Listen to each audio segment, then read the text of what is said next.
Miralba notó el cambio en su marido a mediados de marzo, cuando el invierno paulista dio paso al otoño. Valdemar siempre había sido un hombre de costumbres: desayunar a las 7 de la mañana, leer las noticias mientras tomaba café, besar a su mujer en la mejilla antes de ir a trabajar. 12 años de matrimonio habían desarrollado un ritmo constante en el que cada uno conocía su papel y lo seguía sin compulsión. Ahora cogía apresuradamente una taza, pasaba el teléfono y salía corriendo de casa con un seco «Nos vemos esta noche». Al principio, Miralba lo había achacado al cansancio primaveral o a problemas en el trabajo, pero los cambios eran cada vez más evidentes. La primera señal de alarma fue una nueva fragancia. Valdemar nunca usaba perfume. Decía que era un despilfarro de dinero que solo podían permitirse quienes no conocían el valor de un rublo duramente ganado.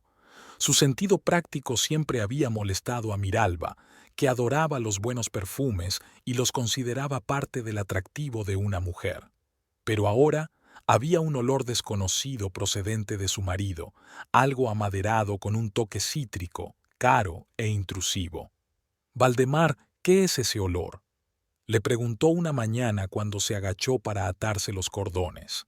Su marido se enderezó, la miró confundido un momento y luego se encogió de hombros. «Me lo recomendó un colega. Dijo que la gente respetable debe oler bien». «¿Qué colega?», aclaró Miralba sin dejar de poner la mesa. «Solo alguien de la oficina. No lo conoces». «Valdemar, conozco a todos tus colegas. En 12 años he estado muchas veces en las fiestas de tu empresa». «Un empleado nuevo», le cortó. «Es nuevo». Miralba sabía que el bufete en el que trabajaba su marido llevaba varios años sin contratar gente nueva. La crisis había obligado al bufete a reducir plantilla, y los empleados que quedaban valoraban sus puestos. Ella no se opuso, pero anotó mentalmente la mentira. Entonces cambió el horario de trabajo. Valdemar empezó a quedarse en la oficina hasta las 9 y a veces las 10 de la noche. Solía volver a casa a las 6 y ayudar a Miralba con el papeleo del restaurante. Comprobación de contratos con proveedores, revisión de documentos fiscales, redacción de cartas para diversas autoridades. Su licenciatura en Derecho había sido de gran ayuda para llevar el negocio, y Miralba le estaba agradecida por ese apoyo. Ahora estaba sentada sola en la mesa de la cocina con una calculadora y carpetas de documentos. Valdemar parecía cansado y silencioso. Cenó algo rápido y desapareció en su despacho. «¿Mucho que hacer?», preguntó Miralba, observando cómo su marido masticaba mecánicamente el arroz con judías. «Un caso importante, el divorcio de un cliente, una complicada historia de división de bienes». «¿Quién es el cliente? Quizá lo sé». «No lo sabes. De otro barrio». Valdemar nunca era charlatán, pero solía hablar de su trabajo, quejarse de los clientes malhumorados, compartir la alegría de ganar un caso. Miralba sabía que su marido no era mal abogado, aunque tampoco el más ambicioso. Prefería la estabilidad al dinero, lo que a ella le parecía bien.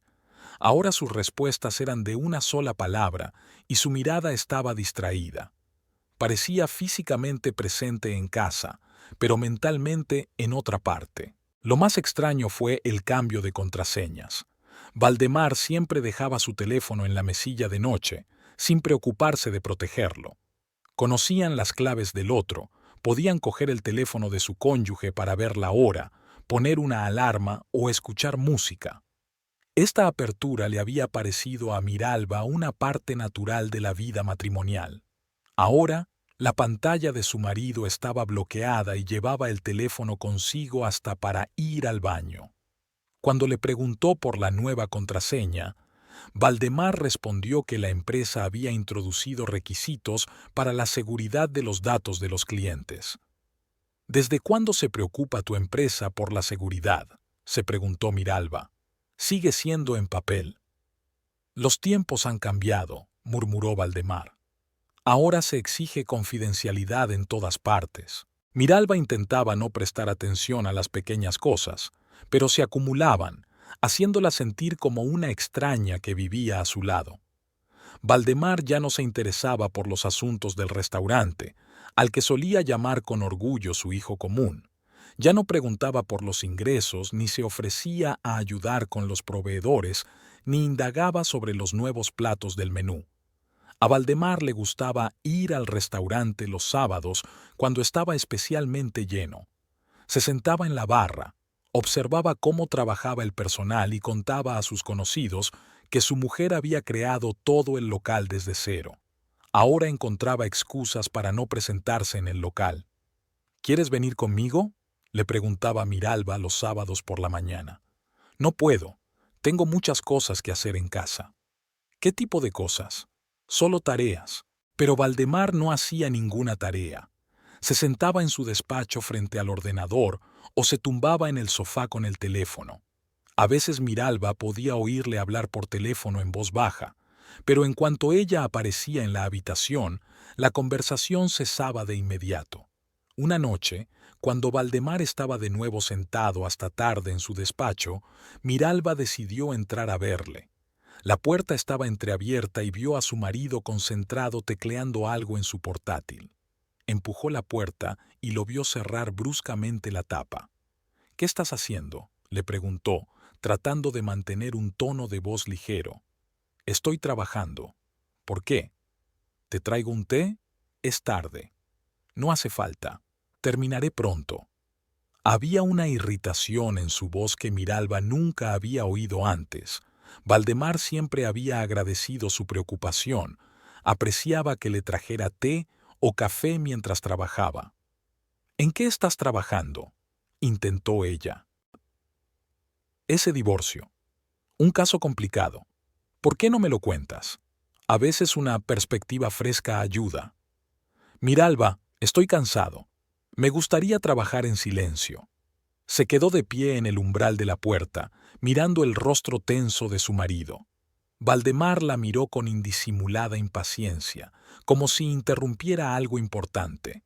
Miralba cerró la puerta en silencio y regresó al dormitorio con el corazón encogido.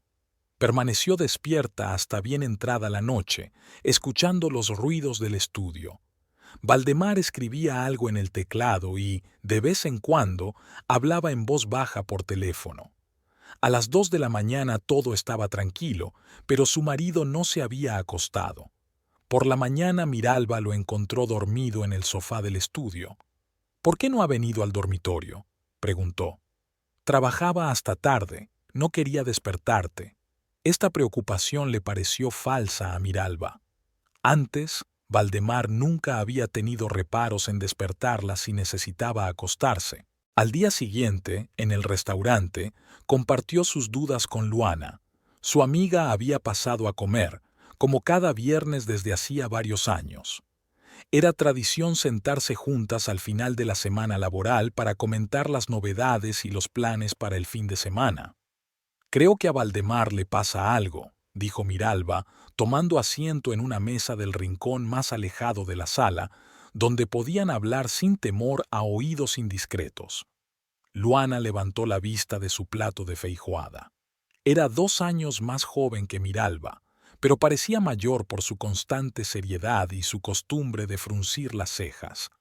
Trabajar como contable en una empresa de construcción le había enseñado a ser suspicaz y desconfiada con la gente. «¿A qué se refiere?», preguntó dejando el tenedor a un lado. «Ha cambiado. Se ha vuelto reservado. Llega tarde al trabajo y se ha comprado una colonia nueva». «¿Colonia?». Luana enarcó una ceja. «¿Tu Valdemar?». «Sí, y ha cambiado las contraseñas de su teléfono. Dice que es un requisito de la empresa». Luana negó con la cabeza. Nunca había ocultado su frialdad hacia el marido de su amiga. Lo consideraba un hombre débil de carácter y celoso que vivía del éxito de su mujer mientras fingía ser el cabeza de familia. «Escucha, ¿has pensado alguna vez que él podría...?» «No», se apresuró a decir Miralba. «Quiero decir que no lo sé, tal vez. Pero así es Valdemar. Él no es así». «Exacto», dijo Luana secamente. Un hombre que lleva 12 años viviendo de tu restaurante y sigue creyéndose el sostén de la familia. Ya ves cómo arruga la nariz cuando la gente alaba tu negocio. Miralba arrugó la nariz. No le gustaba que Luana hablara así de Valdemar, pero en el fondo sabía que su amiga tenía razón. Valdemar ganaba menos de lo que ingresaba el restaurante, y eso le molestaba. Nunca lo decía abiertamente, pero Miralba podía ver cómo se le tensaba la cara cuando alguien admiraba su éxito. ¿Recuerdas cómo reaccionó cuando aquel periódico escribió un artículo sobre ti? Continuó Luana. Estuvo enfadado durante una semana. No estaba enfadado. Solo pensó que el periodista había tergiversado la información. Miralba, eres una mujer inteligente. No te engañes. El amigo tenía razón. Cuando el periódico local publicó un reportaje sobre empresarias de éxito, en el que Miralba era una de las heroínas, Valdemar había resentido toda la tarde las inexactitudes del artículo, aunque no había errores graves. ¿Qué me recomienda?, preguntó Miralba. Que contrate a un detective privado. ¿Ah, sí? ¿Por qué? Es mejor saber la verdad que vivir en la ignorancia. Tengo contactos. Este tipo solía trabajar para nuestra firma, investigando contratistas, limpio, fiable. Miralba negó con la cabeza. La idea de espiar a su propio marido le parecía humillante. No estoy preparada para tales medidas. Entonces limítate a observar. Presta atención a los detalles. Fíjate cuándo llega a casa, con quién habla por teléfono. Esto es espiar. Es proteger tus intereses, dijo Luana con severidad. Si te engaña, tienes que saberlo, sobre todo porque todo el negocio está a tu nombre. Después de comer, Luana se marchó y Miralba se quedó en el salón, observando a los clientes. El restaurante estaba lleno. Los viernes por la noche siempre había mucha gente. Familias con niños ocupaban las mesas grandes. Parejas se sentaban en rincones apartados.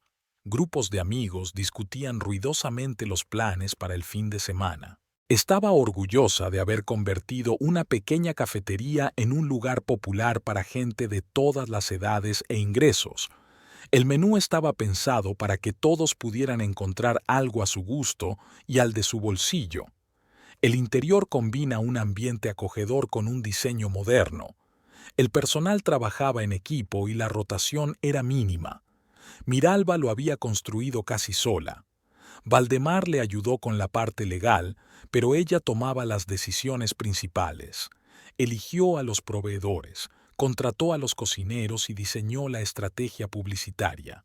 Durante los primeros años trabajó 14 horas al día, convirtiendo poco a poco un local deficitario en un negocio rentable. Osvaldo se acercó a ella con una carpeta de informes. El subdirector llevaba 8 años trabajando en el restaurante y conocía los entresijos del negocio mejor que la propia propietaria. Miralba confiaba en él más que en nadie. «Miralba, ¿me concedes un momento?» Entraron en su despacho, detrás de la cocina. Osvaldo parecía avergonzado, lo que no era propio de él. Normalmente hablaba directamente y sin ceremonias. «¿Ocurre algo?», preguntó Miralba sentándose a la mesa. Osvaldo vaciló y luego dijo con firmeza: «No me siento cómodo hablando de ello, pero deberías saberlo. Valdemar vino aquí varias veces cuando tú no estabas». Miralba sintió un vuelco en el corazón. «¿Cuándo?», preguntó, intentando mantener un tono uniforme. «El mes pasado, 2 veces, sentada en una mesa junto a la ventana con una mujer, joven, de unos 25 años, rubia, corte de pelo corto. ¿La conoces? No. La primera vez que la vi, bonita, bien vestida, pidieron la cena, se sentaron durante 2 horas. Valdemar le dijo a Carlos que ella era su cliente. Carlos era un camarero veterano que había trabajado en el restaurante desde que abrió. Conocía a todos los clientes habituales y siempre se interesaba por quién venía con ellos. «¿Qué estaban comiendo?», preguntó Miralba, sin saber por qué necesitaba los detalles. «Marisco, platos caros». Valdemar pagó con tarjeta. «¿Mi tarjeta?» «No, la suya. Lo recuerdo porque me sorprendió. Suele decir que lo ponga en su cuenta. Miralba cerró las manos en puños. Valdemar nunca gastaba mucho dinero en restaurantes, prefería la comida casera.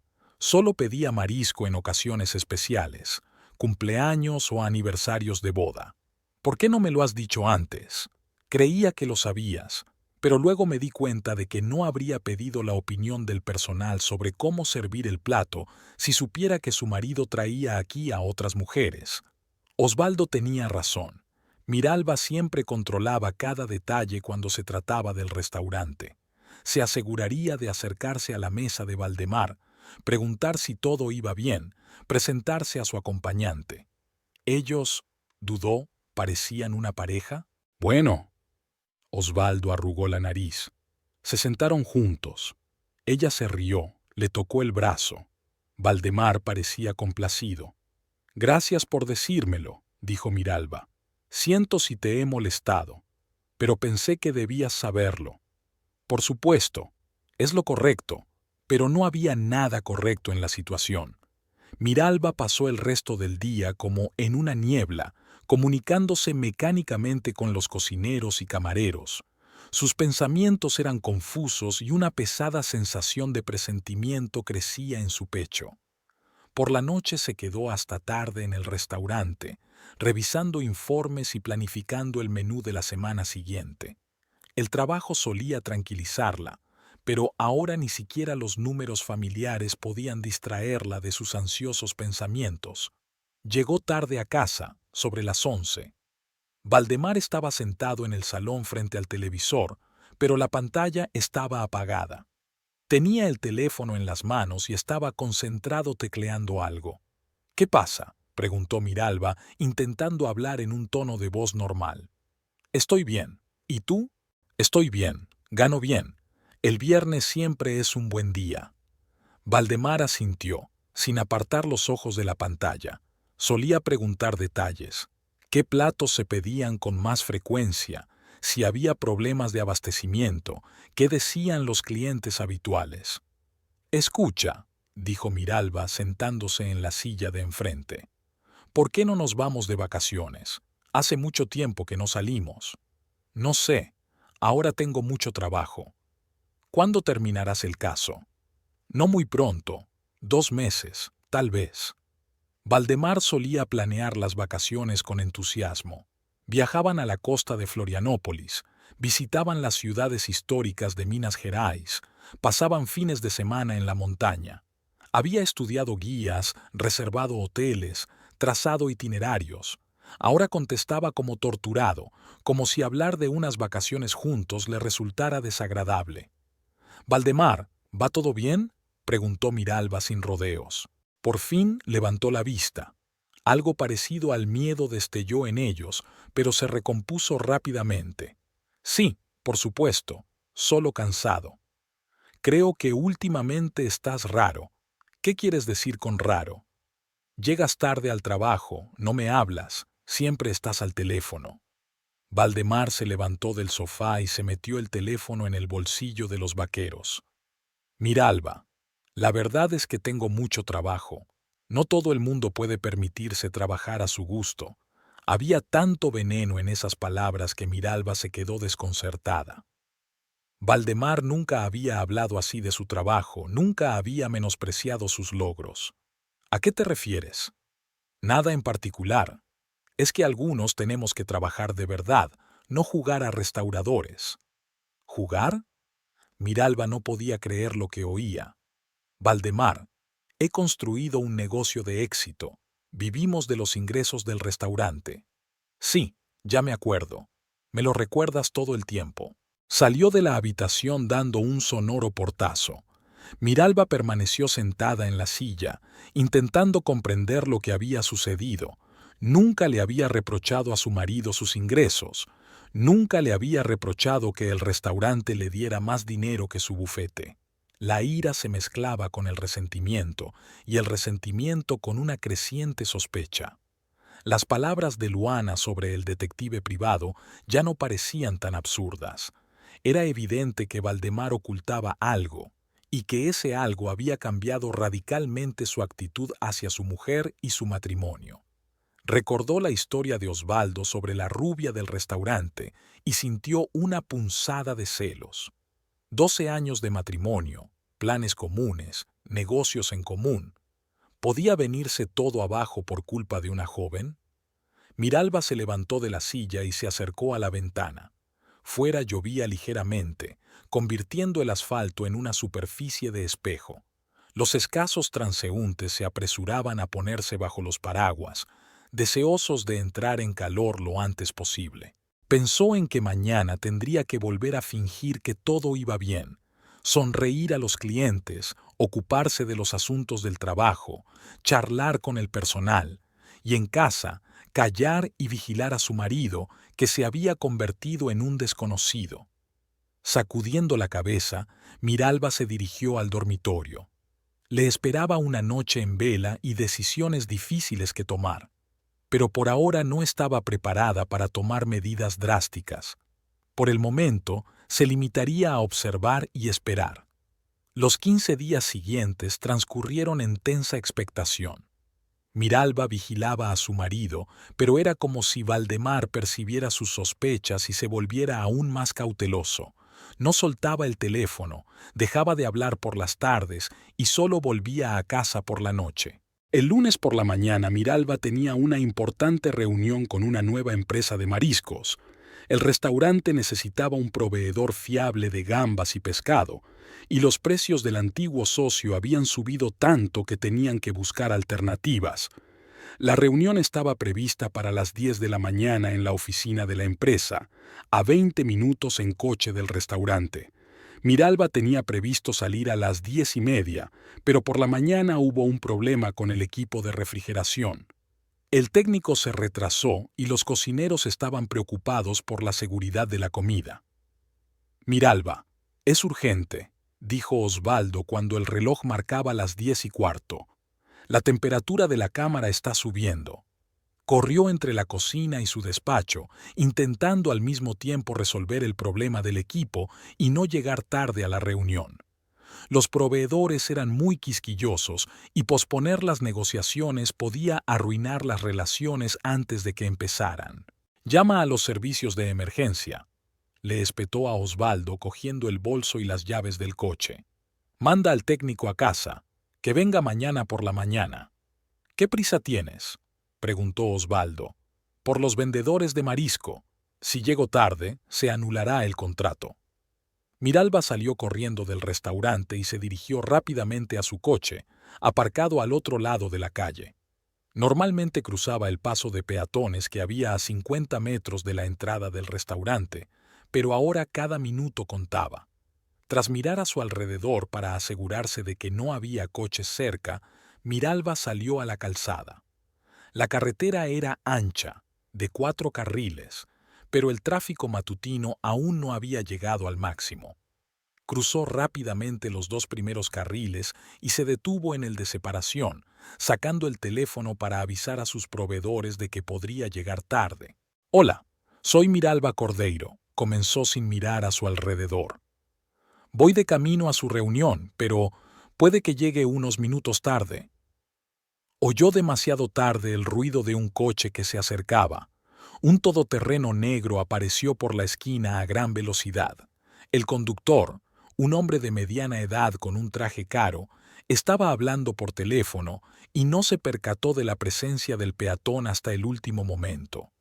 Aurelio Ferreira se dirigía a una reunión de negocios en el centro de la ciudad y pensaba en las próximas negociaciones. Su empresa, propietaria de una cadena de gasolineras, planeaba expandirse y la reunión de hoy podría suponerle un contrato multimillonario. Discute los pormenores del acuerdo con su socio y se lleva el teléfono a la oreja con una mano. Cuando vio a la mujer en la carretera, fue como si el tiempo se hubiera ralentizado. Aurelio dio un volantazo a la izquierda, pero era demasiado tarde. El impacto golpeó el ala derecha del coche, lanzando a Miralba a varios metros de distancia. Cayó al suelo con un ruido sordo y su teléfono se hizo añicos. La gente salió corriendo del restaurante, primero Osvaldo, luego los cocineros y los camareros. Algunos gritaban, otros pedían una ambulancia. Aurelio saltó del coche con la cara pálida de horror. Miralba yacía inmóvil, con un oscuro charco de sangre extendiéndose bajo su cabeza. Su respiración era superficial e intermitente. «¡No la toques!», gritó Osvaldo espantando a los curiosos. «¡Esperad a los médicos!». La ambulancia llegó 12 minutos después, lo que pareció una eternidad. Sujetaron con cuidado a Miralba en una camilla y se la llevaron al Hospital Santa Casa, el más cercano al lugar del accidente. Osvaldo la siguió, dejando el restaurante al jefe de cocina. En urgencias le informaron de que el estado de la víctima era extremadamente grave: traumatismo cráneoencefálico, múltiples fracturas de costillas y hemorragia interna. Luana acudió al hospital 1 hora después de la llamada de Osvaldo. Lo encontró en el pasillo de la unidad de cuidados intensivos, dando vueltas sobre el linóleo.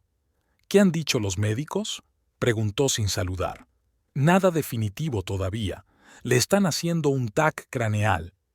Dijeron que en las próximas 24 horas sabrían si sobreviviría». Luana se hundió en una silla de plástico, cubriéndose la cara con las manos.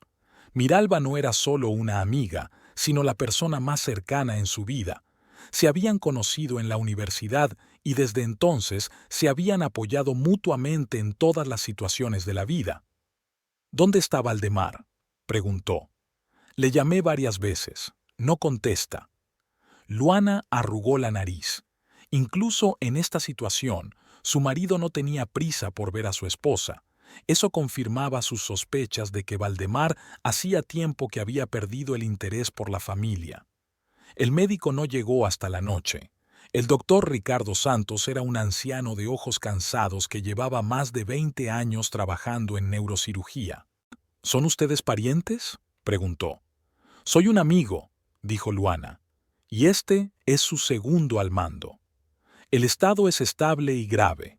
Traumatismo cráneoencefálico con edema cerebral, 3 costillas rotas, una de las cuales dañó un pulmón. Hemos detenido la hemorragia interna, pero el paciente está en coma». «¿Vivirá?», me preguntó Luana sin rodeos. «Es demasiado pronto para saberlo. Las próximas 72 horas son críticas. Depende mucho de cómo responda el cerebro al tratamiento». El médico se marchó, dejándolas solas con pesados pensamientos. Luana decidió pasar la noche en el hospital, a pesar de las protestas de las enfermeras. Osvaldo se fue a casa, prometiendo volver por la mañana. Valdemar no apareció hasta el día siguiente por la tarde. Parecía confuso y tenso, pero no apesadumbrado como debería estarlo el marido de una mujer herida.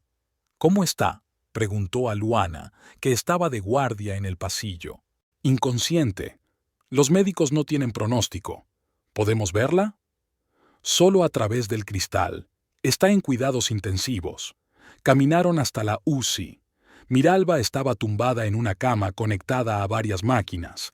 Tenía la cara hinchada, la cabeza vendada y un tubo de respiración en la nariz.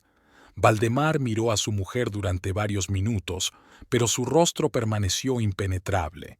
Luana esperaba ver lágrimas, desesperación, al menos preocupación. Pero el marido de Miralba parecía más inquieto que apesadumbrado. «No puedo quedarme mucho tiempo», dijo al fin. «Mañana tengo un caso importante en el tribunal. Tu mujer está entre la vida y la muerte, y tú estás pensando en trabajar». Luana no podía soportarlo. «No puedo ayudarla sentada aquí, y el caso no se puede posponer». Luana quiso decir que cualquier caso puede aplazarse si la esposa está en coma, pero guardó silencio. Era inútil discutir con Valdemar, y nadie quería un escándalo en el hospital.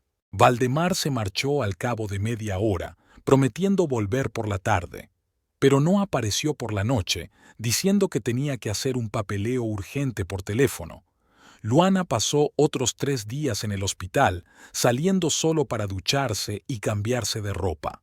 Hablaba con Miralba, le leía las noticias, le contaba cosas de la ciudad.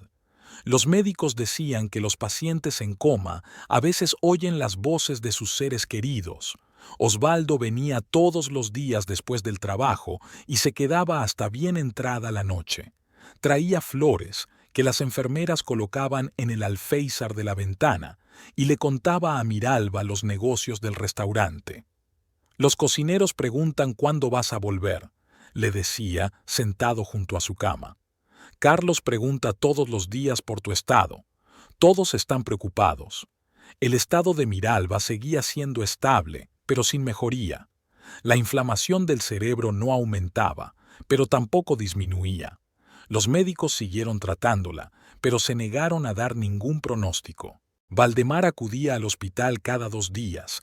No pasaba más de 1 hora con su mujer y se marchaba. Explicaba su ausencia por asuntos importantes, pero Luana podía ver que simplemente le disgustaba estar cerca de su mujer enferma. Al 5.º día, la enfermera jefe del pabellón se acercó a Luana. «Tu amiga es una mujer fuerte», le dijo. «Su cuerpo está luchando, pero puede tardar 1 o varios meses en salir del coma. Tienes que prepararte para una larga espera». «¿Hay alguna posibilidad de que no salga?», preguntó Luana. «La hay, pero pensemos en el lado bueno». Luana asintió, pero se sintió aún más pesada. La idea de que Miralba pudiera quedarse así para siempre era insoportable. Mientras tanto, Osvaldo se las arreglaba para llevar el restaurante. Tomaba decisiones sobre temas de actualidad, se comunicaba con los proveedores y controlaba la calidad de la comida. El personal trabajaba como de costumbre, pero todos sentían la ausencia de la anfitriona. Se aplazó indefinidamente una reunión con los proveedores de marisco. La empresa expresó sus condolencias y su voluntad de esperar a que Miralba se recuperara. 1 semana después del accidente, el hombre que atropelló a Miralba visitó el hospital. Aurelio Ferreira parecía demacrado y envejecido. Preguntó a las enfermeras por el estado de la víctima, pero no pidió ver a sus familiares. Luana se enteró de sus visitas por las enfermeras, pero no quiso conocer al responsable del accidente. Mientras su amiga luchaba por la vida, ella no tenía tiempo para hablar con extraños. Los días pasaban lenta y angustiosamente. Luana se ausentó del trabajo y prácticamente vivió en el hospital. Osvaldo venía todas las noches y Valdemar aparecía cada vez con menos frecuencia, encontrando nuevas razones para su ausencia. Los médicos seguían tratándola, pero el estado de Miralba no cambiaba. Permanecía inmóvil, conectada a las máquinas que la mantenían con vida. Luana no perdía la esperanza, pero cada día se debilitaba más su fe en la recuperación de su amiga. Miralba se despertó el jueves por la mañana, cuando la luz del sol atravesó las persianas del hospital y le dejó cálidas rayas en la cara. Al principio, no se dio cuenta de dónde estaba ni de lo que pasaba. Sentía la cabeza como un algodón, la boca le sabía a metal y el cuerpo no le hacía caso. Intentó mover el brazo y sintió dolor en el pecho. Solo entonces se dio cuenta de que estaba en una habitación de hospital, conectada a una especie de aparato. Los recuerdos volvieron lentamente, en fragmentos. Las prisas por ir al encuentro de los proveedores, el cruce de la carretera, el sonido de un coche que se acercaba. «¿Miralba?», oyó una voz familiar y giró la cabeza con dificultad. Sentada junto a la cama estaba Luana, con aspecto demacrado y envejecido. Tenía los ojos enrojecidos por el sueño, el pelo revuelto y la ropa arrugada. «¿Estás despierta?», susurró Luana, con lágrimas en los ojos. Dios, estaba tan preocupada. Miralba quiso responder, pero de su boca solo salió un sonido ronco. Tenía la garganta seca y dolorida. «No hables», dijo Luana, secándose las lágrimas. «Ahora llamo al médico». Pulsó el botón de llamada y, unos minutos después, el doctor Santos entró en la habitación. El médico parecía cansado, pero satisfecho. «Por fin», dijo acercándose a la cama. «¿Cómo se encuentra?». Miralba intentó decir «Guixibiao», pero lo único que consiguió fue murmurar. El médico le iluminó los ojos con una linterna, le tomó el pulso y le hizo algunas preguntas sencillas a las que ella respondió asintiendo con la cabeza. Son buenas señales, le dijo a Luana. La conciencia es clara, las reacciones son adecuadas. Desconectaremos gradualmente las máquinas y la trasladaremos a una habitación normal. ¿Y la memoria?, preguntó Luana. ¿Recuerda lo que ha pasado?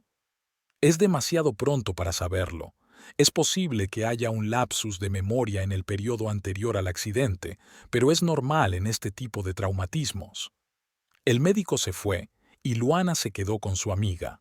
Habló de lo que había ocurrido durante el tiempo que Miralba había estado inconsciente, pero lo hizo con cuidado, evitando las malas noticias. «Estuviste un mes en coma», dijo Luana, cogiéndole la mano. «Los médicos temían por tu vida. Había días en que no sabían si sobrevivirías». Miralba apenas se daba cuenta de que había perdido un mes entero de su vida.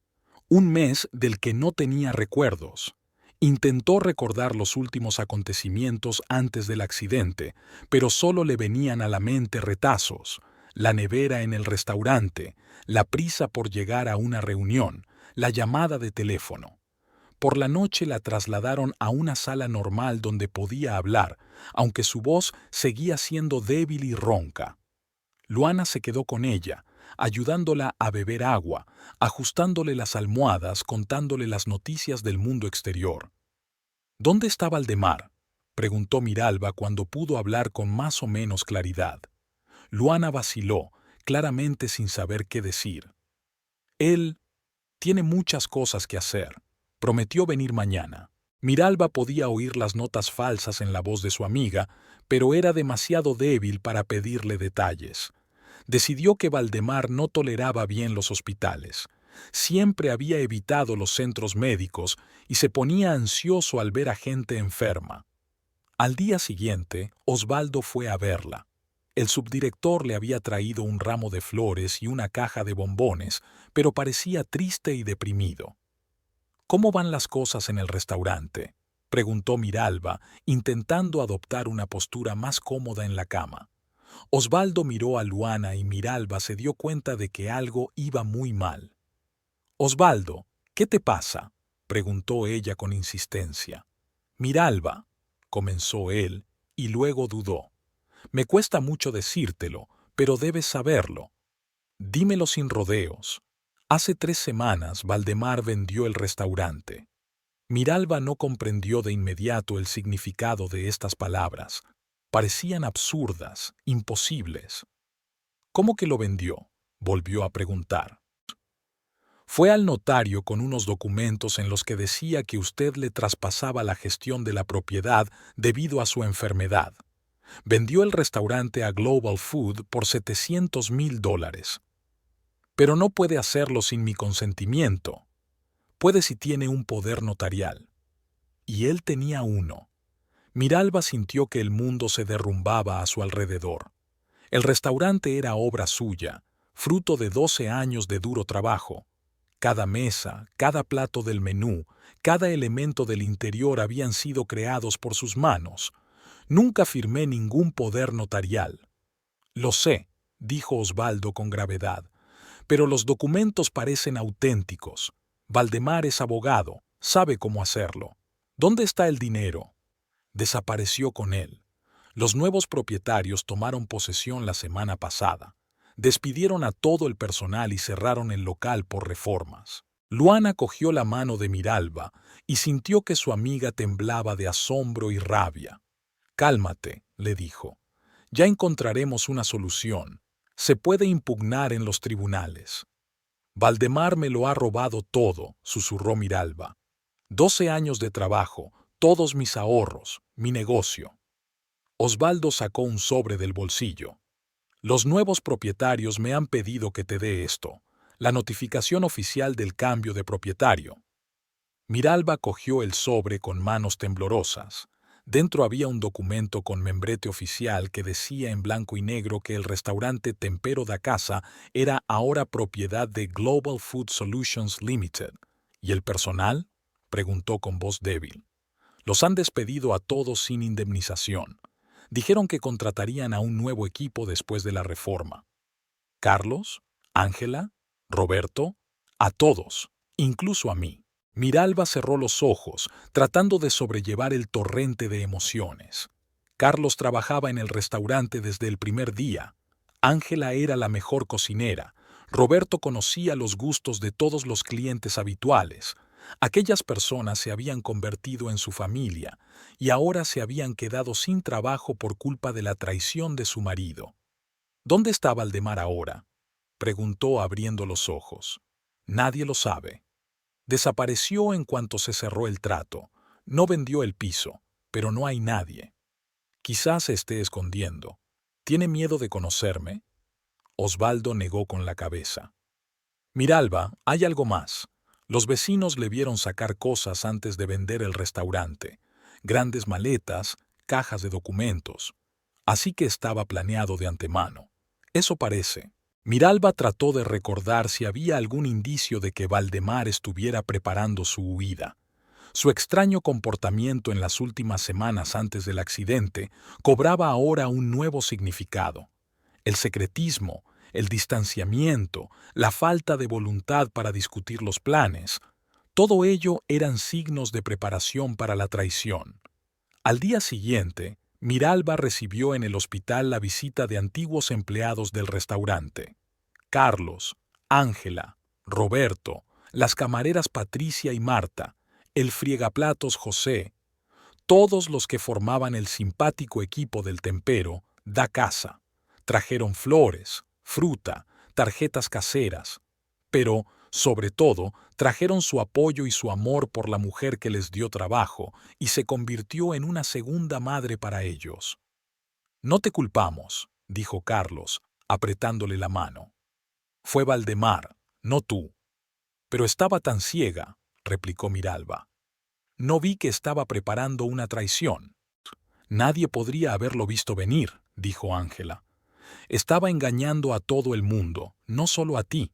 Dicen que los nuevos dueños piensan convertir el restaurante en un local de comida rápida.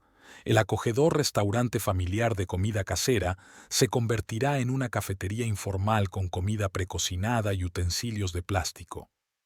Incluso han quitado el cartel, dice Marta con amargura.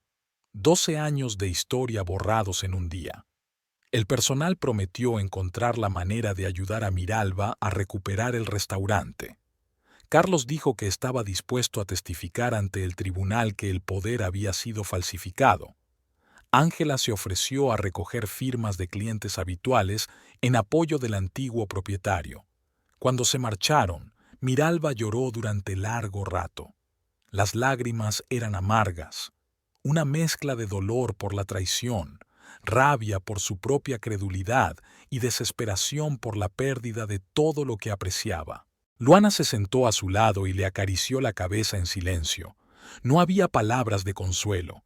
¿Qué se le podía decir a una mujer que había perdido su negocio, su dinero y a su marido a la vez? Por la noche, una enfermera llevó a la habitación las pertenencias de Miralba que habían estado con ella en el momento del accidente. Un bolso, las llaves del coche, un teléfono roto. Luana sacó una tarjeta SIM de repuesto del bolso y la introdujo en su viejo teléfono. Quizá haya algún mensaje importante, dijo. Cuando el teléfono se encendió, la pantalla mostraba docenas de llamadas perdidas y mensajes. La mayoría eran de Luana, Osvaldo, proveedores del restaurante y clientes. Pero un mensaje destacaba entre los demás. Había llegado hacía una semana de Valdemar. Miralba lo abrió con dedos temblorosos y leyó. He vendido tu negocio por $700,000. Adiós. Me voy de crucero con mi amante. El teléfono se le cayó de las manos. Aquellas pocas líneas contenían más cinismo y crueldad de lo que ella hubiera podido imaginar. Valdemar no solo le había robado el dinero, también la había intimidado para que denunciara la traición en un tono tan despectivo. ¿De qué se trata?, preguntó Luana cogiendo el teléfono. Leyó el mensaje y se puso pálida. Un cabrón, dijo apretando los dientes. Un completo cabrón. Así que tiene una amante, dijo Miralba con voz sorprendentemente tranquila. La mujer rubia que Osvaldo había visto. Seguramente. Y ha estado planeando esto desde el principio. La venta del restaurante, la fuga, el crucero. Luana asintió, sin saber qué decir. La magnitud de la traición de Valdemar superaba todas las expectativas posibles. ¿Sabes qué es lo que más me cabrea?, dijo Miralba. No que haya robado el dinero, ni que me haya engañado. Es que escribió adiós al final del mensaje. Es como si rompiéramos después de un encuentro amistoso. Siempre ha sido un cínico, responde Luana. Solo que antes lo disimulaba mejor. O no quería verlo. La enfermera vino con la cena, pero Miralba no podía comer. Tenía el estómago apretado por el estrés y la garganta contraída por las lágrimas que le salían. ¿Qué se supone que debo hacer ahora?, le preguntó a Luana.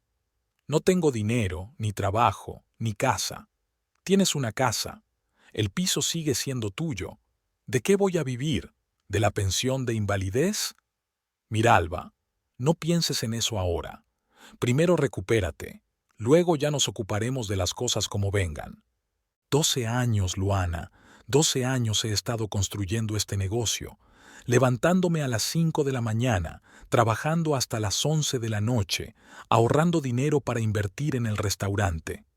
Lo recuerdo. Y de un plumazo lo borró todo, y ni siquiera se disculpó. Escribió adiós y desapareció. Luana cogió la mano de su amiga. Encontraremos la forma de vengarnos de él y recuperar tu dinero. ¿Cómo? Está en un barco en algún lugar del océano con una joven amante y mi dinero, y yo estoy en un hospital con las costillas rotas. No todo es inútil. Hay policía, hay tribunales, hay derecho internacional. Miralba negó con la cabeza. Sabía que esos casos tardaban años en resolverse y que el resultado no siempre era favorable.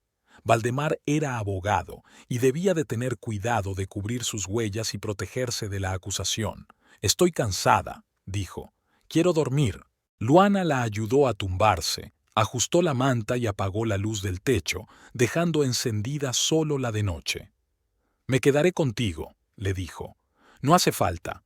Vete a casa y descansa. Llevas un mes en el hospital. Yo no voy a ninguna parte. Miralba cerró los ojos, pero el sueño no llegó.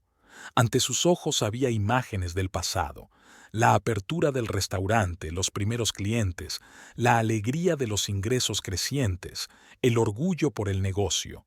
Y ahora todo eso se había convertido en cenizas por culpa de la avaricia y la mezquindad de la persona en la que más confiaba en el mundo. Pensó en los empleados que se habían quedado sin trabajo, en los clientes que ya no podrían acudir a su lugar favorito, en los años de trabajo que habían sido en vano, pero, sobre todo, la atormentaba la idea de haber estado tan ciega. Todos los signos de infidelidad y preparación para la traición estaban a la vista, pero ella no quería verlos. Su confianza en su marido era más fuerte que su instinto de conservación.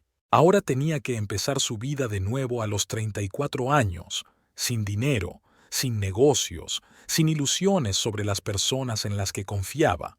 El camino hacia la recuperación era largo y arduo, y Miralba aún no sabía si tenía fuerzas para ello. Al tercer día de despertarse Miralba, un hombre extraño se presentó en su habitación. Luana acababa de ir a la alacena a por café, cuando un hombre alto, de unos 50 años, bigotes grises y ojos cansados, apareció en el umbral de la puerta. Llevaba un caro traje azul marino y un ramo de lirios blancos en la mano. Miralba no se dio cuenta inmediatamente de quién era, pero algo en su expresión de culpabilidad le indicó la respuesta correcta. ¿Es usted el hombre que me atropelló?, preguntó sin rodeos. El hombre asintió sin levantar la mirada. Me llamo Aurelio Ferreira. ¿Puedo pasar? Miralba señaló una silla junto a la cama. Aurelio se sentó con cuidado y dejó el ramo sobre la mesilla. Parecía demacrado y envejecido, como si los acontecimientos del último mes hubieran hecho mella en él. He venido al hospital todos los días, comenzó. Pregunté a los médicos por tu estado. Cuando supe que estabas despierto, pensé, quería disculparme en persona. ¿Por qué?, preguntó Miralba estudiando su rostro. Fue un accidente. No querías pegarme. Pero podría haberlo evitado. Hablar por teléfono mientras conducía, exceso de velocidad. Si hubiera tenido más cuidado. Aurelio se calló, cerrando las manos en puños. Miralba se dio cuenta de que aquel hombre estaba realmente preocupado por lo ocurrido. «Cuéntame cómo ocurrió», le pidió. Me dirigía a una reunión de negocios. Estaba hablando por teléfono de un contrato importante. Te vi demasiado tarde. Intenté dar un volantazo, pero... Estaba cruzando la carretera por el lugar equivocado, dijo Miralba. Tenía prisa por reunirme con mis proveedores, así que la culpa fue mutua. Aurelio negó con la cabeza. No me pongas excusas. Soy un conductor con 20 años de experiencia. Debería haber tenido más cuidado. Miralba le miró con atención. No había agresividad en aquel hombre, ni intentos de echarle la culpa a ella. Solo un genuino remordimiento y el deseo de arreglar las cosas. «¿Cómo se encuentra?», preguntó Aurelio. «Los médicos dicen que te estás recuperando bien. Físicamente, sí, pero por lo demás». Miralba sonrió amargamente.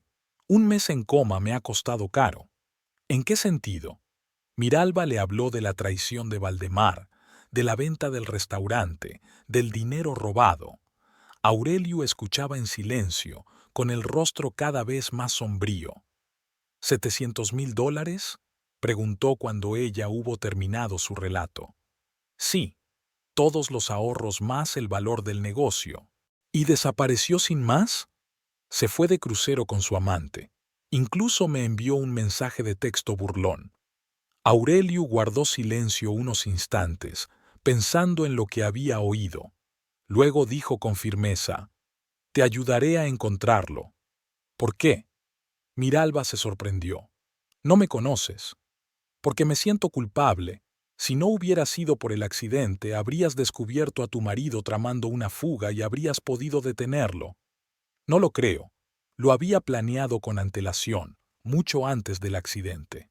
«Puede ser, pero ahora que conozco toda la situación, no puedo mantenerme al margen». Aurelio sacó una tarjeta de visita del bolsillo y la puso sobre la mesilla de noche. «Tengo contactos en las fuerzas del orden. Mi empresa colabora con la policía. Instalamos cámaras de videovigilancia en las gasolineras. Algunos agentes me deben un favor. ¿Crees que podremos encontrar a Valdemar?». «Creo que podemos intentarlo. Si realmente está en un crucero, volverá a tierra tarde o temprano, y cuando lo haga, podremos arrestarlo». En ese momento, Luana entró en la habitación con 2 tazas de café. Al ver al desconocido, se detuvo en la puerta con cautela. «Luana, este es Aurelio Ferreira», le presentó Miralba. «El chofer». Luana dejó el café en la mesilla y miró fríamente a Aurelio. «¿Qué hace aquí?». «Pedir disculpas. Y se ofrece a ayudar a encontrar a Valdemar». «¿Qué clase de ayuda?», preguntó Luana con incredulidad.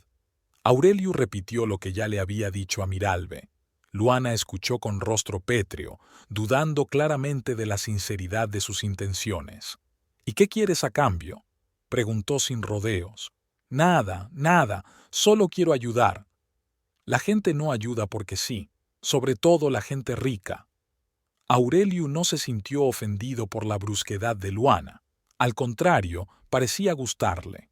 «Tu amiga tiene razón», dijo a Miralba. «Tengo un interés. Quiero expiar lo que te pasó». «Pero no fue culpa tuya», objetó Miralba. «Puede que lo fuera, pero no lo creo». Aurelio se levantó de la silla. «Considera mi oferta. Si aceptas ayudar, llama al número de mi tarjeta de visita». Cuando se marchó, Luana permaneció en silencio largo rato, sorbiendo su café frío.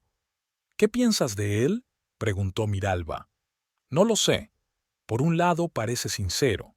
Por otro, es demasiado conveniente que un rico hombre de negocios decida de repente ayudarte.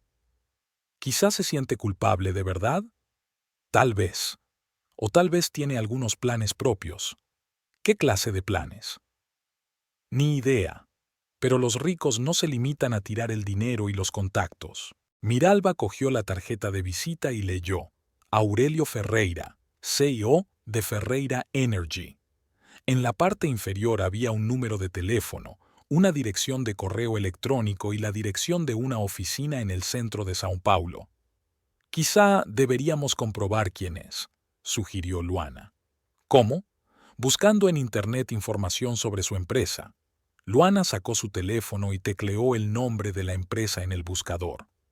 Al cabo de unos minutos, encontró el sitio web oficial y varios artículos en publicaciones de negocios. Ferreira Energy posee una red de 23 gasolineras en el estado de São Paulo, leyó. La empresa factura 15 millones de dólares al año. Aurelio Ferreira es el fundador y único propietario. Tiene 53 años, está casado y tiene 2 hijos. Así que muy rico y, según los artículos, influyente. Es miembro de varias asociaciones empresariales, patrocina programas benéficos. Entonces puede que tenga razón. Tiene conexiones que podrían ayudar a encontrar a Valdemar. Luana colgó el teléfono y miró a su amiga con seriedad. Miralba, piénsatelo bien. ¿Estás dispuesta a aceptar la ayuda del hombre que te atropelló? ¿Tengo elección? La policía no buscará a Valdemar. Técnicamente no ha robado nada si el poder notarial es auténtico. Un detective privado cuesta dinero que no tengo, y este hombre se ofrece a ayudarme gratis. Nada es gratis. Tal vez realmente quiere ayudar por culpa. Tal vez. O quizá quiera otra cosa. Miralba pensó un momento. Luana tenía razón. Las circunstancias eran demasiado convenientes. Pero, de nuevo, no tenía otras opciones. Valdemar le había robado todo su dinero y no podría encontrarlo sin ayuda. Al día siguiente Aurelio vino a verla de nuevo. Esta vez no trajo flores, sino una carpeta con documentos. He hecho averiguaciones sobre su marido, dijo sin preámbulos. Mis contactos bastaron para conseguir información. ¿Qué tipo de información? Miralba estaba interesado. Valdemar Ribeiro salió de Brasil el 19 de abril. Tomó un vuelo de Sao Paulo a Miami y luego cambió a Barbados. Fue recibido en el aeropuerto de Miami por una mujer rubia de 26 años. ¿Cómo sabes esto? Tengo un contacto en la seguridad del aeropuerto. Comprobó las imágenes de CCTV. Aurelio abrió la carpeta y mostró a Miralba impresiones de las fotos de vigilancia. En ella se veía a Valdemar pasando por el control de pasaportes y luego abrazando a una joven rubia en la sala de llegadas. ¿Es ella?, preguntó Aurelio. Miralba asintió. La mujer de la fotografía coincidía con la descripción de la que Osvaldo había visto en el restaurante. ¿Y más allá? A partir de ahí se perdió el rastro. Pero era lógico suponer que se habían ido de crucero. Hay varios cruceros que salen de Barbados hacia el Caribe. Aurelio tiene más papeles. Me puse en contacto con las agencias de viajes. He encontrado 3 cruceros que salieron de Barbados entre el 20 y el 22 de abril. Intento averiguar en cuál está su marido. Miralba se quedó mirando los documentos con asombro. Aquel hombre había averiguado más en 2 días de lo que ella podría haber averiguado en meses de búsqueda por su cuenta. ¿Cómo has conseguido esta información? Dinero y contactos, respondió Aurelio con sencillez. En nuestro mundo, casi cualquier tipo de información se puede comprar si sabes a quién acudir. ¿Y cuánto te costó? No es asunto tuyo. Lo principal es que haya un resultado. Luana volvió a entrar en la habitación. Cuando vio a Aurelio con los documentos, frunció el ceño. ¿Qué está pasando? Miralba le enseñó las fotos y le contó lo que había averiguado. Luana examinó los documentos y su rostro se iluminó poco a poco. Impresionante, admitió. No sabía que se podía aprender tanto en 2 días. Esto es solo el principio, dijo Aurelio. Cuando sepamos en qué nave viajan, podremos planear nuestras próximas acciones. ¿Qué acciones?, preguntó Miralba. Todos los cruceros terminan tarde o temprano. Los barcos regresan a puerto y los pasajeros desembarcan. Si sabes de antemano dónde y cuándo ocurrirá, puedes organizar un encuentro. ¿Un encuentro con la policía? Exacto. Valdemar ha cometido un delito en territorio brasileño. Podría ser detenido y extraditado para ser juzgado. Luana sacudió la cabeza con escepticismo. No es tan sencillo. Se necesitan pruebas del delito, acuerdos internacionales, procedimientos diplomáticos. Todo es manejable, dijo Aurelio con confianza. Conozco a gente en la Fiscalía y en la Policía Federal. Si el caso se presenta correctamente, Valdemar será detenido en cuanto pise suelo brasileño. Miralba sintió una mezcla de esperanza y desconfianza. Por un lado, Aurelio estaba demostrando unas capacidades impresionantes y un auténtico deseo de ayudar. Por otro, todo estaba sucediendo demasiado deprisa y con demasiada facilidad. ¿Por qué haces esto?, preguntó sin rodeos. La verdadera razón. Aurelio se lo pensó un momento y respondió con sinceridad. Porque tuve una hija de tu edad. La atropelló un coche hace 5 años cuando cruzaba la calle. El conductor huyó del lugar y nunca lo encontraron. ¿Ella murió? Sí, al instante. Dejó un hijo pequeño, mi nieto. Ahora entiendo cómo se sienten los familiares de las víctimas de accidentes. Miralba y Luana se miraron. El comportamiento de Aurelio se hacía evidente. Lo siento, dijo Miralba en voz baja. No lo sabía. No hay nada por lo que disculparse. Solo quiero que entiendas que no lo hago por lástima. Intento enmendar mi error. Miralba salió del hospital una semana después. Las fracturas se habían curado bien. El edema cerebral había desaparecido por completo y había recuperado la coordinación. Los médicos advirtieron que tendría dolores de cabeza durante un tiempo, pero el pronóstico era en general favorable. No quería volver a casa. Todo allí me recordaba a Valdemar y su traición. Luana se ofreció a quedarse con ella hasta que Miralba decidiera qué hacer a continuación. El piso de Luana era pequeño pero acogedor. Su amiga había despejado su estudio para Miralba, había puesto una cama plegable y un pequeño armario. «Quédate el tiempo que necesites», le dijo Luana. «No es difícil para mí. Conseguiré un trabajo y pagaré la habitación», prometió Miralba. «Primero ponte bien y luego pensaremos en el trabajo».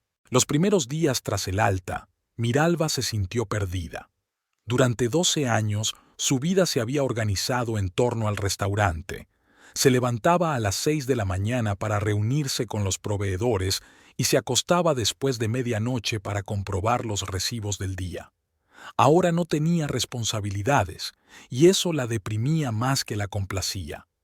Aurelio llamaba todos los días, informando de los progresos de la búsqueda. Sus hombres se habían puesto en contacto con las administraciones de los 3 cruceros que podrían haberse llevado a Valdemar.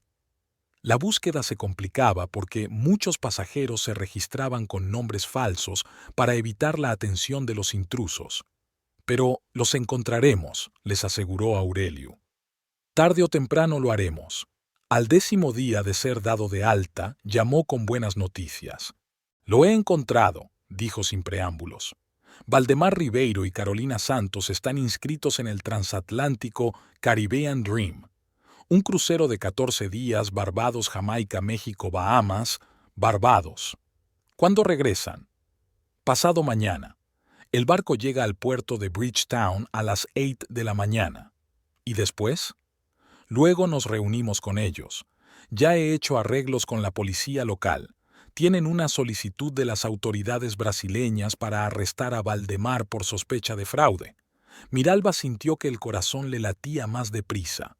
En 2 días podría ver a su marido y exigir respuestas por todos sus crímenes.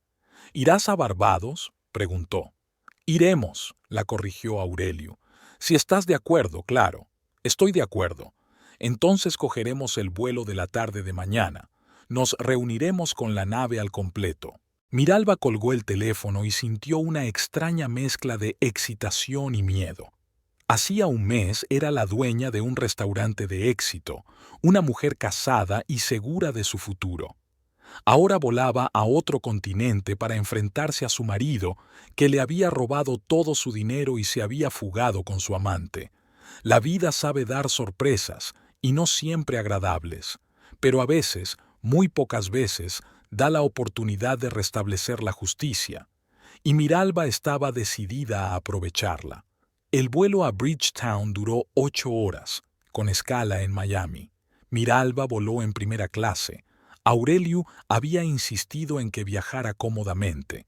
Durante todo el trayecto estuvo nerviosa, dándole vueltas a su próxima cita con Valdemar. ¿Qué le diría?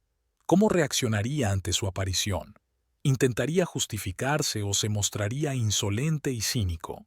En el avión, Aurelio le contó los detalles de la operación. La policía local había recibido una petición oficial de Brasil para detener a Valdemar Ribeiro por sospecha de fraude y enajenación ilegal de bienes.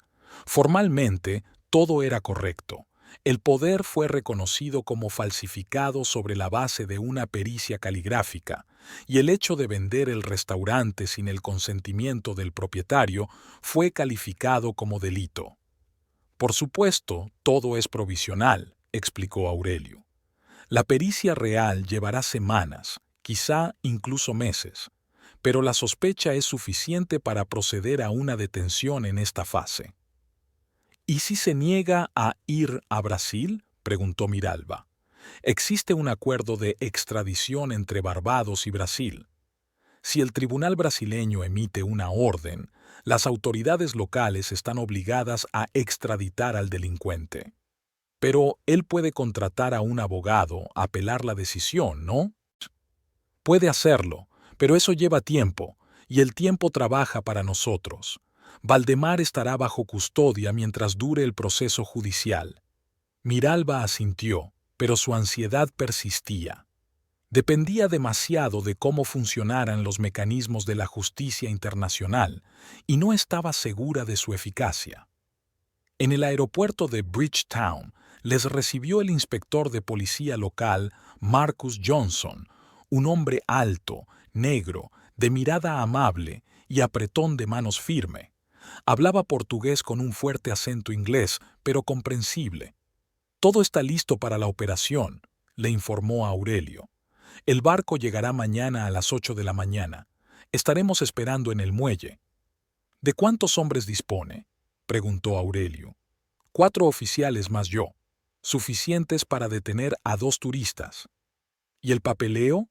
La orden está firmada, todo es legal. Barbados no es lugar para fugitivos». Se alojaron en un hotel cerca del puerto. Miralba no podía dormir. Salía al balcón y miraba las luces de los barcos en el puerto. En algún lugar, en la oscuridad del Caribe, navegaba un transatlántico con su marido y su amante. Probablemente estaban disfrutando de la última noche del crucero, ignorantes de lo que les esperaba en tierra. Por la mañana Miralba se levantó a las 7:30, aunque el despertador había sido puesto a las 7. La excitación le impidió tumbarse en la cama. Se duchó, tomó café en su habitación y a las 8:30 estaba lista para ir al puerto. Aurelio también parecía tenso. En el tiempo que llevaban conociéndose, Miralba se había dado cuenta de que aquel hombre estaba acostumbrado a tener el control, pero ahora dependía mucho de otras personas. ¿Preocupado?, le preguntó en el ascensor. «Un poco. ¿Y tú?» «Mucho. No sé cómo reaccionaré cuando vea a Valdemar. Lo principal es mantener la calma. Deja que la policía haga su trabajo». El puerto de Bridgetown era grande y moderno. Varios puertos deportivos estaban dedicados a los cruceros que traían miles de turistas a la isla. El inspector Johnson ya les esperaba a la entrada de la zona portuaria. «El barco llegará en 20 minutos», dijo. «El atraque tardará otra media hora. Los pasajeros empezarán a desembarcar hacia las 9». Se dirigieron al muelle número 3, donde iba a atracar el transatlántico Caribbean Dream. 4 policías ya se habían apostado en la pasarela, intentando pasar desapercibidos entre los trabajadores del puerto. Era la primera vez que Miralba veía un crucero tan grande. El barco apareció entre la niebla matinal como una ciudad blanca como la nieve, acercándose lentamente a la costa. 14 cubiertas, miles de ojos de buey, muchos balcones. un palacio flotante para turistas ricos. Valdemar se ha gastado mi dinero en este crucero, dijo Miralba con amargura. Pronto lo recuperarás, replicó Aurelio. El amarre duró en realidad una media hora. Los trabajadores del puerto estaban fijando las cuerdas, montando las pasarelas, comprobando el equipo. Miralba miraba por los ojos de buey, intentando adivinar en qué camarote estaba Valdemar. Los primeros en desembarcar fueron los miembros de la tripulación y los funcionarios del puerto. Luego comenzó la descarga de equipajes. Carros con maletas se extendían hasta la terminal de aduanas, y solo entonces aparecieron en cubierta los primeros pasajeros. Los turistas parecían bronceados y descansados. Muchos se hicieron fotos con el puerto de fondo, se despidieron de nuevos conocidos, intercambiaron contactos. El ambiente era festivo y despreocupado.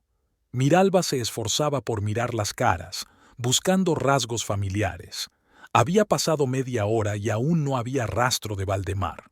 Podría estar aún en sus aposentos, o ya se había ido y ella no lo había visto. Allí, dijo de repente Aurelio señalando la cubierta superior. Miralba levantó la vista y vio a Valdemar. Estaba en la barandilla, junto a una joven rubia con un brillante vestido de verano. Su marido parecía bronceado y rejuvenecido, con una camisa blanca y unos pantalones claros. La rubia se rió y señaló algo en el puerto. «Son ellos», confirmó Miralba. El inspector Johnson transmitió la información por radio a sus hombres. Los policías se acercaron sigilosamente a la pasarela, preparándose para la operación. Valdemar y su compañera bajaron a la cubierta inferior e hicieron cola para salir. Él llevaba una pequeña bolsa, ella un elegante bolso de señora. Al parecer, el equipaje principal ya había sido enviado a la terminal. Miralba sintió que el corazón se le aceleraba. En unos minutos vería a su marido por primera vez desde su traición. Aún no sabía que su mujer había despertado del coma, que su estafa había quedado al descubierto, que estaba a punto de ser detenido. «¿Estás preparado?», preguntó Aurelio. «Preparado». Valdemar empezó a bajar por la pasarela, cogiendo la mano de su compañera. Sonreía, le decía algo al oído, parecía perfectamente feliz. No había ni una sombra de preocupación o culpa en su rostro. Al pisar el muelle, el inspector Johnson hizo una señal. 4 policías rodearon rápidamente a la pareja, bloqueando todas las vías de escape. «¿Valdemar Ribeiro?», preguntó en voz alta el inspector en portugués. Valdemar se giró bruscamente y su rostro palideció al instante. La chica rubia chilló asustada, sin darse cuenta de lo que estaba pasando. «Sí, soy yo», respondió Valdemar confuso. «¿De qué se trata?».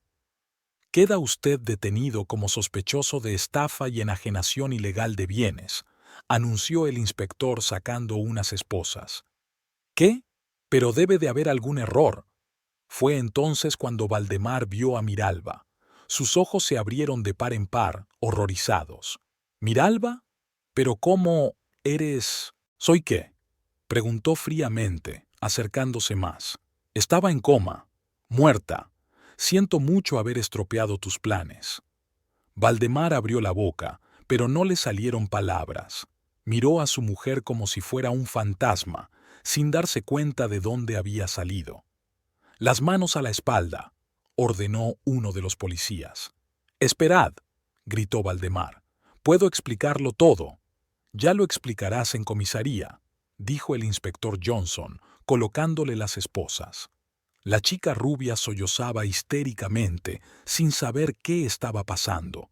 Los demás turistas se detuvieron y observaron la detención con curiosidad. «Miralba, escúchame», gritó Valdemar mientras le conducían al coche de policía. «Te lo devolveré todo, es solo temporal». «¿14 años de matrimonio eran temporales?», replicó Miralba en voz alta. «¿O solo las últimas semanas?». «Yo te quería, todavía te quiero». «Sí, es muy evidente por tu mensaje. Adiós, me voy de crucero con mi ama». Valdemar trastabilló al oír esas palabras. Al parecer, No había esperado que Miralba leyera su mensaje. «No lo entiendes. Tenía deudas. Tenía que... ¿Haber robado mi restaurante y escapado con una joven amante?», le interrumpió Miralba. «¡Qué noble objetivo!». Los policías empujaron a Valdemar dentro del coche, pero él seguía gritando por la ventanilla abierta. «Miralba, te lo devolveré todo. Dame una oportunidad». «Tuviste 12 años de oportunidades para ser un marido honesto», replicó ella. «Las desperdiciaste todas». El coche se alejó, llevándose al detenido. La rubia fue conducida a otro coche por una mujer policía, que también la retenía para interrogarla como testigo. Miralba se quedó en el muelle mirando cómo se alejaban los coches. Extrañamente, no sintió satisfacción ni alegría por su venganza, solo vacío y cansancio. «¿Cómo te encuentras?», preguntó Aurelio. «No lo sé. Creí que me alegraría verle arrestado, pero me siento vacío». Es una reacción normal. El final de una relación siempre es doloroso, aunque haya terminado en traición. El inspector Johnson se acercó a ellos con el papeleo. Todo fue como la seda. El detenido permanecerá bajo custodia hasta que se decida la extradición. «¿Cuánto tiempo llevará eso?», preguntó Aurelio. «Depende de si se resiste. Si acepta ir a Brasil voluntariamente, en una semana. Si contrata a un abogado y lo impugna, 3 meses». «¿Y el dinero?», preguntó Miralba. «Hemos confiscado sus tarjetas bancarias y dinero en efectivo, pero es probable que la mayor parte del dinero esté en cuentas de otros bancos. Eso es lo que tendrá que averiguar la investigación». Volvieron al hotel, donde Miralba durmió bien por primera vez en semanas. Valdemar había sido detenido, se había hecho justicia, y el siguiente paso dependía del tribunal. Al día siguiente volaron de vuelta a São Paulo. En el avión, Aurelio le contó sus planes a Miralba. «Ya me he puesto en contacto con mi abogado», dijo. «Vamos a impugnar la venta del restaurante ante un tribunal brasileño. Hay muchas posibilidades de invalidar el acuerdo». «¿Y si no lo hace?». «Lo hará. Tenemos pruebas de falsificación de poderes, testigos de que estabas en coma durante el trato. El tribunal no puede ignorar eso. ¿Cuánto durará el juicio?». «Meses, tal vez 1 año, pero estoy dispuesto a pagar a todos los abogados y a correr con todos los gastos». Miralba le miró con gratitud. «¿Por qué haces todo esto?». «Sé lo de tu hija, pero eso no explica tanto desinterés». Aurelio se quedó pensativo un momento. «Cuando murió mi hija, me di cuenta de que el dinero no tiene sentido si no tienes en qué gastarlo. Tengo un nieto, pero vive con su madre en otra ciudad. Mi mujer murió hace 3 años de cáncer. Básicamente, estoy solo». «¿Y ayudarme te hace sentir necesitado?». «No solo eso. Siento que estoy haciendo algo importante. Estoy haciendo la justicia que no pude hacer por mi hija». «Gracias», dijo Miralba con sencillez, «por todo». 1 semana después de su regreso, llegaron las buenas noticias. Valdemar accedió a la extradición voluntaria y fue trasladado a São Paulo. Lo internaron en un centro de detención a la espera de juicio. Aurelio encontró a los mejores abogados de la ciudad. Presentaron una demanda para invalidar la venta del restaurante y exigieron la devolución de todo el dinero. El tribunal aceptó el caso por la vía rápida. Osvaldo se enteró del regreso de Miralba y fue a verla ese mismo día. Trajo buenas noticias. Todo el personal del restaurante estaba dispuesto a volver al trabajo en cuanto ella restituyera los derechos del establecimiento. «Los nuevos propietarios no pudieron hacer nada con él», dijo. «Lo cerraron para repararlo, pero se quedaron sin dinero. Ahora está ahí vacío». «Entonces, ¿hay alguna posibilidad de que vuelva a ser lo que era?». «Claro que la hay. Todos te estamos esperando». Luana también apoyó a su amiga en todo. «Eres una mujer fuerte», le dijo. «Lo superarás». «A veces pienso que soy demasiado confiada», admitió Miralba. «Valdemar llevaba meses preparando la traición y yo no me había dado cuenta. No podía saber que era capaz de algo así. Nadie podía.